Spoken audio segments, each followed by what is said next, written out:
Enfin, remonter le temps pour comprendre d'où on vient, c'est le travail de l'association de généalogie de la Loire. Un millier de Ligériens a déjà dépoussiéré son passé avec parfois quelques surprises. Mesdames, Messieurs, bonsoir. Politique d'association des industriels, mais aussi des anonymes. Il s'agit de 40 personnalités stéphanoises et ligériennes dont la vie a profondément été marquée par la guerre de 14-18.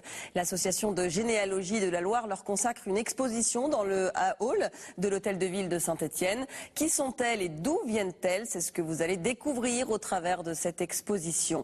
Et vous êtes-vous déjà demandé qui étaient vos ancêtres? Remontez le temps pour comprendre d'où on vient, un véritable travail de fourmi dont nous parle Anthony Verpillon. Il y a des choses qu'on ne savait pas. Par exemple, ma mère ne savait pas que son grand-père était à son 3e mariage. On trouve des choses, des moments comme sur Saint-Étienne, il y en a une qui était en prison et qui avait un gamin. Ça faisait 3 ans qu'elle était en prison. Mais ça, personne n'en avait parlé.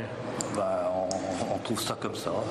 La généalogie peut se révéler très surprenante.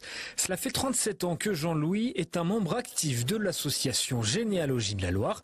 Et depuis 1982, il a pu remonter assez loin dans ses origines. Sur ma branche patronymique, je suis bloqué, moi, à la Révolution. La famille Paul, on peut la remonter jusqu'à 1600, parce qu'il y a des registres. Et une fois qu'on a trouvé quand même les personnes, après on essaye de trouver leur vie, avec des actes notariaux et de savoir exactement où ils vivaient. Mais là, comme je finis rarement ce que je commence, de toute façon, ça me va bien en généalogie. Alors pour remonter le temps, direction le centre Coligny, à Saint-Étienne.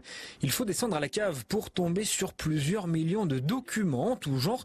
Une vraie caverne d'Ali Baba sur vos origines ligériennes. Il y a une partie, c'est des relevés, donc ça je sais dire combien on a fait de relevés informatisés, on est à près de 4 millions.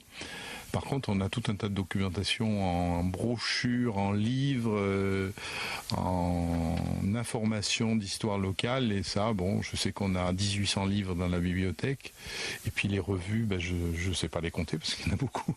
Et pourtant, difficile de pouvoir remonter très loin dans le temps. Ne pensez surtout pas retrouver des ancêtres du côté de Jules César ou Ramsès II.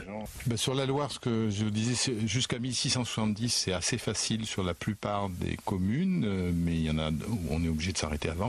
Et il y a quelques communes dans la Loire, oui, où on va jusqu'en 1570, 1580, mais c'est rare. Si vous avez une famille qui n'a pas trop bougé, ça va relativement assez vite parce que dans les départements où il y a beaucoup de choses qui ont été informatisées, on arrive à remonter assez facilement. C'est un peu plus difficile. Si on a des ancêtres à Paris, et il faut se rappeler que toutes les archives antérieures à 1870 sont brûlées à Paris.